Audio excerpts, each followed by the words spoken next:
ever seen a drawing or a painting and wondered to yourself how the artist got something to look super realistic, one of the techniques that they probably used is called shading. Shading achieves a 3D look on a 2D surface. As a portrait artist, I use shading in basically everything I do. Shading, it is the gradation on a scale from lightness to darkness. So using a pencil, I just did the gradation scale here, starting on your lightest all the way through the gray scale all the way to black. On a good drawing, you should have all areas of the entire scale on the total piece. To talk about shading today, I'm going to start by pointing out one of the utensils most artists use. I use a pencil. You could use charcoal or there's several others. But we're going to talk about the pencil, how to use it. Then we're going to go to talk about the light source, where it comes from, how to identify it.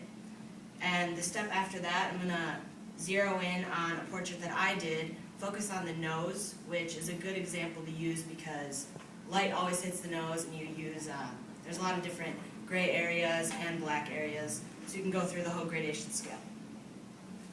I brought with me a portrait that I did. Here you can see the light source. You have white areas, gray areas, and black areas, so you know it's a good portrait. On this, I used a pencil. I think the pencil is one of the easiest utensils to use. You have the best control over it. If you've ever used a pencil, you know the lighter you draw, the lighter the mark, the darker the mark. So here in this case, I just pressed harder on the pencil to receive a darker mark. Now to identify a light source. On faces, it's generally easy, but because of the white area on the face, you can tell that the light source is coming from the left side. This is important because as you move to or it's coming from the right side, I guess, for you guys. As you move across the face, you're going to receive a darker shading. It allows the picture to look 3D. It kind of looks like the face is protruding out at you. To help practice this, I have just kind of a general sketch of a nose. Let's pretend like the light source is coming from the left side. So you'd have a highlight right on the ridge, right here. And as you move away from the ridge, you'd get generally, as the ridge curves, it moves away from the light source, so you would get darker into your gradation scale. So we'll start here. You have the light source, and then moving away, just gradually.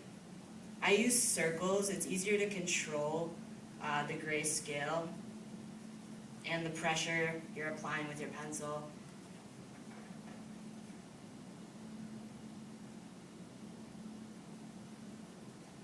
So I don't know if it's kind of hard to see.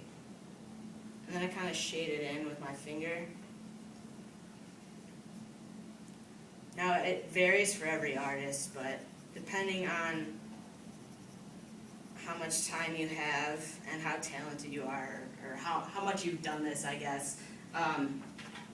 I've been doing this for several years, so I guess I could do it pretty quickly, but knowing how to shade or how to identify a light source or even how to use a pencil correctly will help you not only appreciate other artists when they're shading or when you're admiring art pieces, but it's a skill to know just in general if you ever have to sketch something really quickly, or if you want to go into handwriting, calligraphy, stuff like that.